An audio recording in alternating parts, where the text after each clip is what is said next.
Hello and welcome to Poll Pulse from the maximum city of Mumbai. The question we are asking is, it's maximum city, is it minimum infrastructure?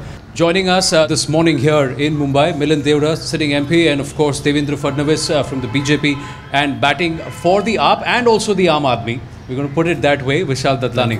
And the floor is open. The questions are from a lot of Mumbaikars, and generally we see a lot of youngsters today in the group. What I am going to set up this discussion by asking each one of you your vision for the city of Mumbai, how you'd like to see it, and how far it is from your vision of the city of Mumbai. The biggest problem in the city of Mumbai is that there are multiple agencies running. The real solution for the city of Mumbai going forward is, I think, is if we can empower a mayor to have more powers, to be more accountable to the people of Mumbai, and a person who has a vision, a pan-Mumbai vision, rather than having a pan-constituency vision. But I'm saying if we had a directly elected mayor, an empowered mayor, an accountable mayor, I think that would eventually lead to more devolution of powers, more decentralization of powers. The local bodies would become much more powerful, and eventually you would find important departments like law and order, policing, housing, sanitation, transportation, all coming under one roof, which would make coordination much easier. See, basically, to some extent I agree with Milind that you need to have empowered institutions. But moreover, when I look at last 10-15 years, I find that there has been total policy paralysis in Mumbai. Cluster development, nothing has been done. Dharavi slums, 15 years we have been hearing that Dharavi redevelopment issue would be there, nothing has been done. So far as infrastructure is concerned, look, when we were into government, we constructed 55 flyovers. We started Worli-Bandra Sea Link. Now the second part of Worli-Bandra Sea Link, nothing has happened. Coastal Road, nothing has happened. Housing is the biggest problem in Mumbai. And rental housing, we have been hearing it for last 5 years. Nothing has been done. The RAY, Raju Awas Yojana, which is flagship program of central government, not implemented in state government. So there is a total policy paralysis, and moreover, overlapping of the institutions, as rightly said by Milind. Now, when MMRDA is created to develop the Mumbai metropolitan region. But what MMRDA is doing? It is refurbishing Marine Drive. Why do you need MMRDA to refurbish Marine Drive? Most importantly, I think the most important issue is we have in Mumbai what is called the Chalta Hai attitude, which we are very famous for, which I mean, people are so busy doing their own thing and living their own lives that they don't demand accountability from the state government or the BMC. She had perhaps the most pertinent question to what you have thrown up and talked about as we start this discussion. My name is Ayushi, and I have recently come to Mumbai, and I keep hearing that people in Mumbai would prefer to live in Delhi despite of the crime rate, only because Delhi has broad, clean roads and metro. So why has the Maharashtra government failed to do that and provide that sort of facilities to their commuters? Delhi is unique. For one particular ministry, say the railways, which is the lifeline of the city of Mumbai, to run the railways in Mumbai, and if they want to expand, they want to lay more networks, they have to talk to the collector if it's on collector land. They have to talk to the BMC if it's on BMC land. They have to get other permissions because it relates to other departments. There are just too many agencies running the city of Mumbai. I'm simply saying let's devolve more powers, which I think all parties agree on. So I think if there's political consensus and political will to begin with, the directly elected mayor concept can become a reality for the city of Mumbai. We are just showcasing monorail or metro rail after 15 years. The rate of urbanization of Mumbai and the rate of creating infrastructure is total mismatch. That this did not happen in Delhi. It happened in Mumbai, and again I would like to tell you that Delhi had an advantage that central government invested around 25,000 crores in Delhi. Why not Mumbai? When Mumbai is giving so much of money to the central government, if we say so much of income tax is being collected from Mumbai, so why doesn't Mumbai gets back? as far as JNNURM goes, which is the central scheme that the government of India launched, which is to give more aid to state governments. Today, Mumbai is the biggest beneficiary of central assistance in the country. That's something young people should note. I think one very important point that he touched about, and I completely agree with him, is the part of political will. But even before political will, political consensus. And again, with due respect to him, unfortunately, a lot of their allies, the way they spin that issue around and politicize it is that someone's trying to take Mumbai out of Maharashtra and then they'll go on a rampage and destroy public property. That also creates a major problem, because that doesn't allow political consensus to take place.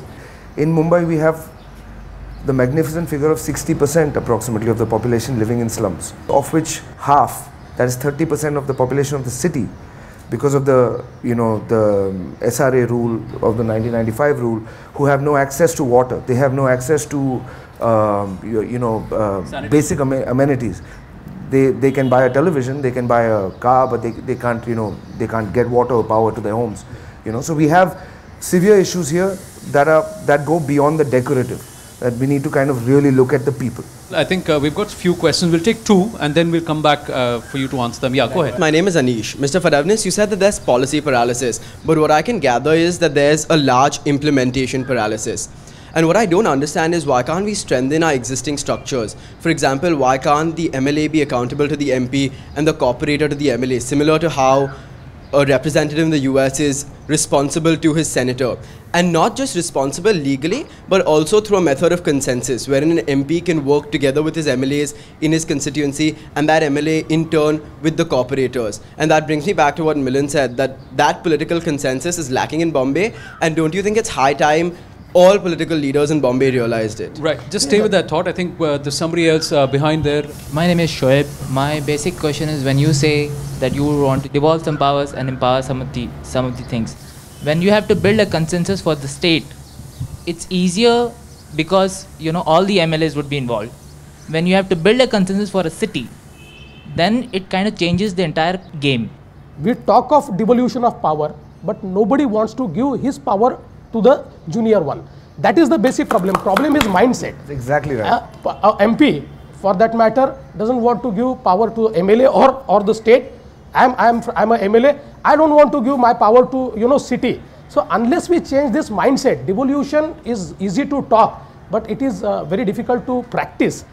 As a member of parliament, as a MLA, as a member of the Legislative Assembly, we don't have executive powers to pass an order and say we're going to give budgets to hospitals.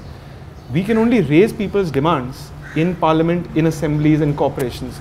Unfortunately, what's also happened in our system is, especially in urban areas, in Mumbai or in Bangalore or in Delhi, who is your local corporator and who is your local MLA? They may say, I know who my MP is, but they won't know who their local elected representatives are. And that's also part of the problem, because we are holding the wrong person accountable for the wrong work. And as a result, what happens is, if we continue to hold our MP only responsible for local issues, the MP's performance in parliament isn't being judged as a method of rewarding or punishing them to get re-elected. And that's why parliament gets disrupted. That's why you have parliament paralysis. And the local corporators and MLAs, whose job it is to fix local issues, often go away scot-free. Aam Aadmi Party, for whatever it's worth, has spoken about a scheme called Swaraj, where, for whatever it's worth, power is in the hands of local people, where local people decide where the budgets go in their areas, which I think is a most fundamental and required change to the structure, where power is, it doesn't flow from the top down. It is in the hands of the people. I think this is one of the main reasons I support their concept, and it's very essential for that very power structure to change. But Vishal, to correct you, this is something which isn't new also, because decades ago, for example, the government initiated Panchayati Raj reforms, for instance, where you're empowering the Panchayat and you're kind of circumventing the state government. You're directly taking funds from the center to the Panchayat. So these are ideas which have been implemented many a times in cities, mohalla sabhas, in rural areas. For example, the whole Jawahar Dam situation, where there's a dam and it's being used. The Jawahar is about 50 kilometers from Mantralaya. People are, I believe, dying of thirst there. There's a dam, there's a huge lake. It's being used to bring water to Vasai and Virar, which is not their location. There's a huge skew in the way the system works, because local people are not given power over governance. My point wasn't about solving issues, but rather cohesiveness in policy, which is why I absolutely agree with you. So the MLA needs to be aware of his corporators' demands, and therefore the MLAs need to report those demands to their MP, and then national policies can be formed for that region, keeping all the stakeholders in mind, because the corporators technically are in direct contact with the people. Today, let me tell you, as a member of parliament from Mumbai, when I have sometimes right outside my lane, when there's a garbage problem, and it happens very often, sometimes when there's a water problem, do you know who the first person I call as a member of parliament? My local corporator. And you know which party she's from? She's from the BJP. But I still call her because she's still my corporator. To come back to your point, in the United States, for instance, every congressman and senator, they're only judged on one parameter, their performance in parliament. Today I'm fighting the elections from South Mumbai. Not one constituent has asked me, Milind, what has your performance been in parliament in the last 5 years? It won't. How many questions did you ask in parliament? What was your attendance record in parliament? But those that's are the primary issues that should determine a politician's electability and re-electability. But Milind, that is sorry to say, but that is not the way the perception is. You know, the perception is because they say, okay, we've elected you into parliament. We want to know what you've done in parliament, but we also want to know what you have done for us. For us. But therefore, what happens is, but what I've done in parliament, who have I done that for? That's for you. That's for the people. If I've asked questions in parliament, who have I asked those questions for? The basic problem is we have not developed institutions. Ultimately, if you look at the role of a corporator or a MLA or a MP, it's not his job to fix up a road. It's a job of a ward officer. The corporator does not have executive powers. Although he has certain funds at his disposal, which a MLA also has, which a MP also has, but it's a meager fund. So basically, when the system works, when you develop the institutions. I'm sorry, but as a citizen, yeah, and as someone who has had local issues, and as someone who has in fact called his ward officer, okay, until I spoke with a politician in my area, until I spoke with, you know, a representative at a higher level whose job it may perhaps not be to oversee that road or to oversee that garbage dump, but nothing got done until I did that. That's and what I I'm have saying. that access. Most I people totally don't. agree, Vishal. That's what I'm saying. What we have done as a politician, I take a charge on me. What we have done, we have not developed the institutions because otherwise we are not in the center stage. You know, if you directly call a ward officer and if he does your job, then what happens? You don't even care who Devendra Fadnavis is. That is the reality. There are real imperfections in the system. There's no doubt about it. And I'll be the first one, like him, as two sitting representatives, to admit that. But look at what we are also doing as a polity. Today, if you look at some of the candidates fighting a Mumbai election, they are releasing a manifesto. They're saying, this is my manifesto. Now, an individual candidate cannot have a manifesto. We are also to get elected promising things that we can't deliver on. That's the reality of the situation. And as a result, we are interfering in areas. What specific things? Well, tomorrow, if I as an MP candidate in this election say, vote for me and I'll fix your potholes, I'm flat out lying to the public. If I'm fighting a corporation election and I say, vote for me and I will make the ward office in my constituency function. Yeah, but that's a long promise to put on a manifesto. But people do that. But people are doing that. You said an MP, it's unfair to say, vote for me and I'll fix your potholes. Is it fair for an MP? I'm just asking for somebody to claim credit. You're exactly right. If it is wrong, then why are they doing it? If it is right, then why is it right? I'll answer that. Today, for example, I'm going around saying that I lent my voice to make the state government implement a housing regulator in the city of Mumbai. And we're the first state in the country to have a housing regulator which will regulate and protect homeowners and home buyers from errant developers. We're the first state in the country. Now I can demonstrate that with letters, I can demonstrate that with other means. If someone says, you know, I just took credit for something and I haven't done anything about it, of course that's a problem. That's lying and that's deflecting attention from the people. We have, for example,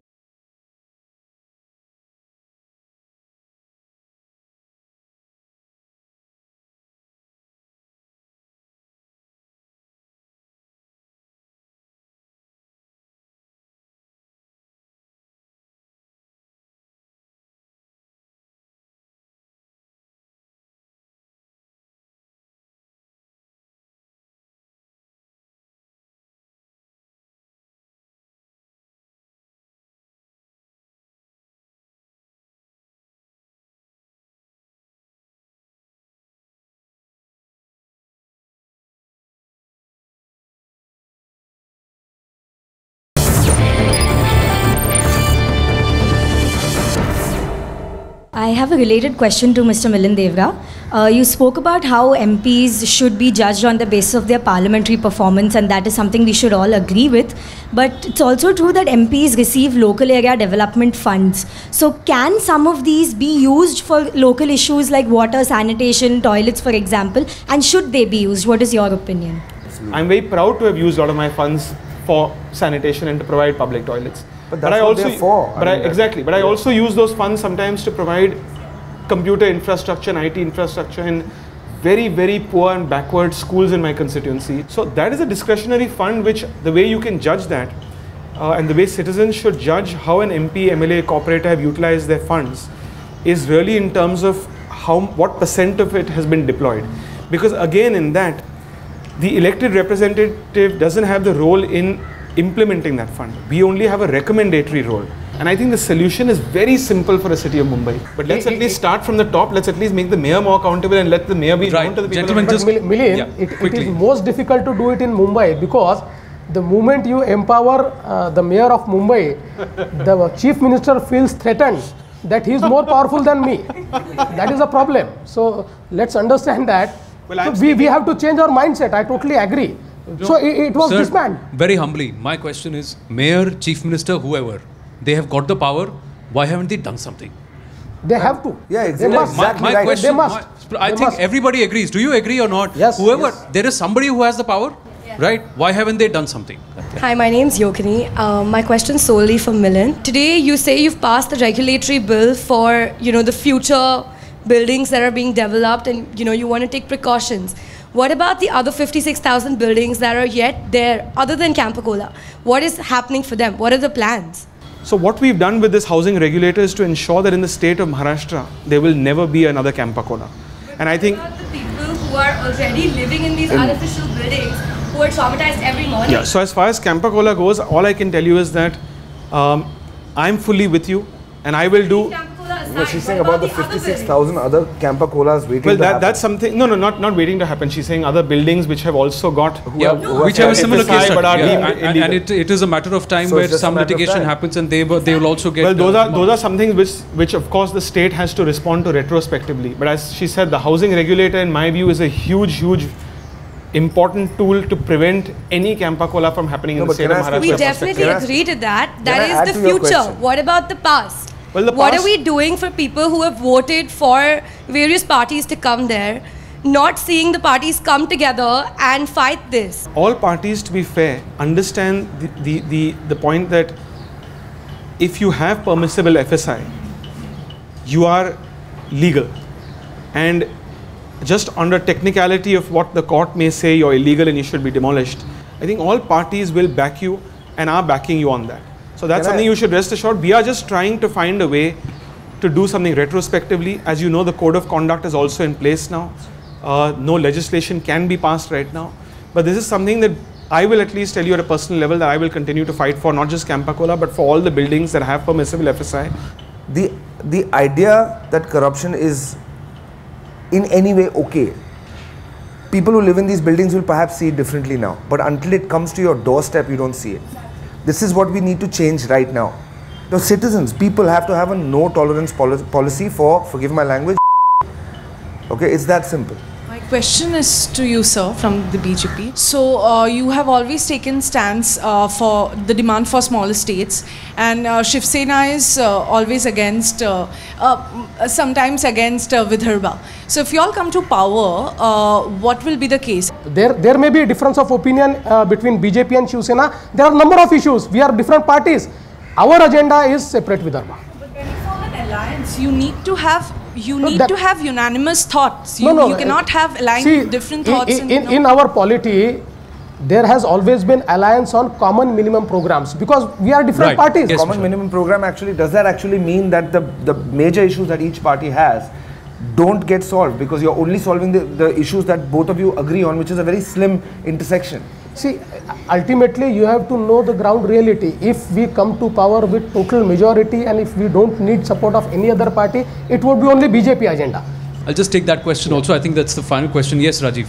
A very simple question from all of us concerned citizens is, at the end of it, if we sit to take stock 5 years later, in what way is my Bombay going to be more livable? I'll say you will get a change for better. So my only message is, young people watching this in Mumbai, in other parts of the country, should vote for individuals who can bring them solutions, not those who keep highlighting the problems. Perhaps we move to a larger discussion where you start voting for individuals and throw the party dynamics out of the window altogether.